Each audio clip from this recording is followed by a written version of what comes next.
बहुत समय पहले की बात है। उत्तर प्रदेश के दो गांव हरिपुर और शिवपुर एक सुंदर नदी के किनारे बसे हुए थे। यह नदी दोनों गांवों के लिए जीवन रेखा थी। किसान इसके जल से अपनी फसलों की सिंचाई करते, महिलाएं इसमें कपड़े धोतीं और बच्चे इसके तट पर खेलते थे। लेकिन इस नदी के बारे में एक रहस्यमय कथा प्रचलित थी। लोग कहते थे कि इसमें एक जलपरी रहती है जो केवल पूर्णिमा की रात को प्रकट होती है। कहते हैं कि जलपरी की मधुर आवाज में गाए गए गीत सुनने से मनुष्य मोहित हो जाता था।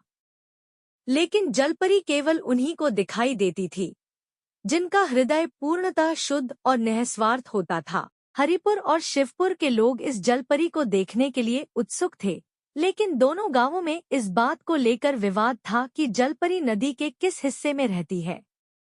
हरिपुर के लोग दावा करते थे कि जलपरी उनके क्षेत्र में रहती है, जबकि शिवपुर के लोग इसे अपना अधिकार मानते थे। यह विवाद इतना बढ़ गया कि दोनों गांवों के बीच तनाव उत्पन्न हो गया।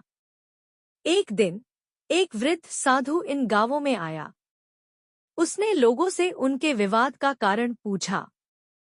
जब उसे जलपरी की कथा के बारे में बताया गया तो साधु मुस्कुराया और बोला, इस नदी में जलपरी तभी प्रकट होगी जब तुम दोनों गांव अपने मतभेद भुलाकर एक साथ मिलकर प्रेम और एकता से रहोगे। साधु की बातों ने गांव वालों को सोचने पर मजबूर कर दिया।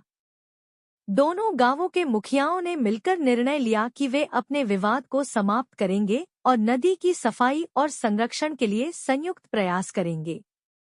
गांव के लोग मिलकर नदी के तटों की सफाई करने लगे, जल को प्रदूषण से मुक्त रखने के उपाय अपनाए और नदी के आसपास वृक्षारोपण किया। उनके इस संयुक्त प्रयास से नदी का सौंदर्य और भी निखर गया। अगली पूर्णिमा की रात, जब चांदनी अपनी पूर्ण आभा में थी, दोनों गांवों के लोग नदी के किनारे एकत्रित हुए। उन्होंने मिलकर भजन कीर्तन किया और नदी की महिमा का गुणगान किया। उसी समय जलपरी प्रकट हुई। उसकी सुंदरता और मधुर आवाज ने सभी को मंत्रमुग्ध कर दिया। जलपरी ने कहा, तुम्हारी एकता और प्रेम ने मुझे प्रकट होने के लिए प्रेरित किया है।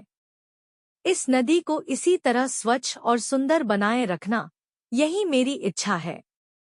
उस दिन के बाद से हरिपुर और शिवपुर के लोग मिलजुल कर रहने लगे।